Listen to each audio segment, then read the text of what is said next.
Let's go down to Kokomo. Day 99, Friday the 22nd of January, Costa Maya, Mexico.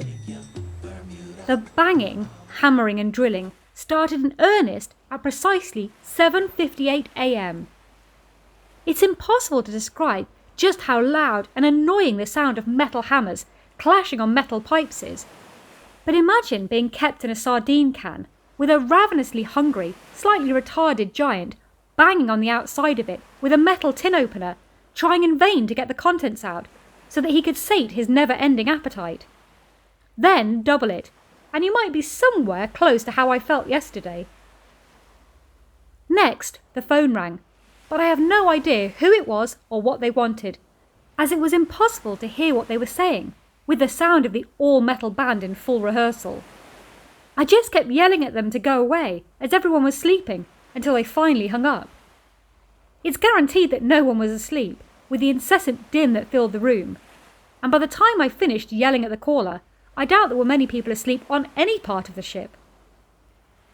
I got up to get ready for training, but was interrupted by cabin inspection. I sat on a chair in my pyjamas and told them to go away too when they banged on the door. They ignored my warning, entered the room and switched on the light. "Are you okay?" they inquired. "No, I am not okay," I exclaimed. "They've been banging like that since 8 a.m. and we work nights," I said. "Is everything else okay?" came the response. "No," was my exasperated reply.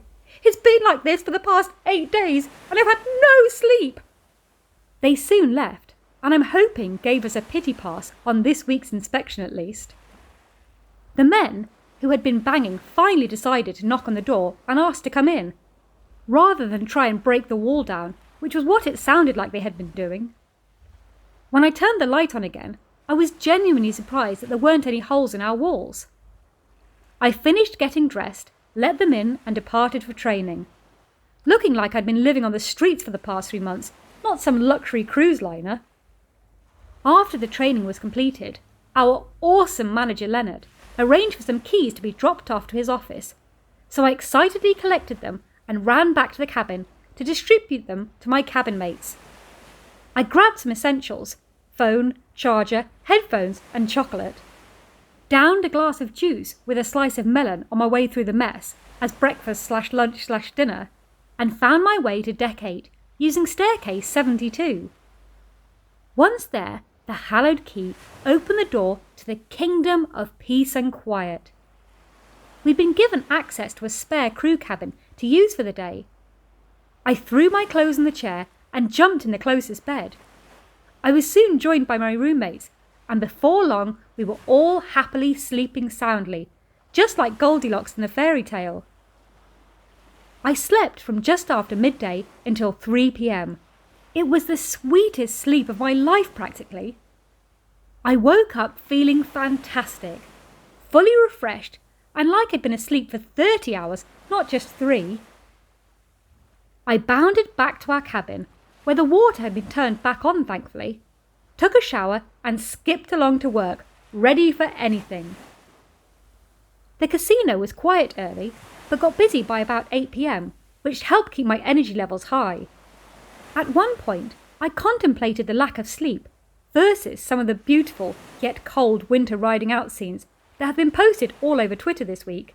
Yes, I'm definitely happy with my decision to experience life at sea for a bit. And later, I'll post some hot tropical beach and palm tree shots, just because I can. 6 more months living the dream, baby. And that's all for day 99. Thanks for listening. Be sure to tune in to day 100's antics tomorrow. Same time, same place. Well, not literally, because this ship never stops. Be sure to subscribe so you never miss a day. And if you're enjoying it, like and share it too. Thank you!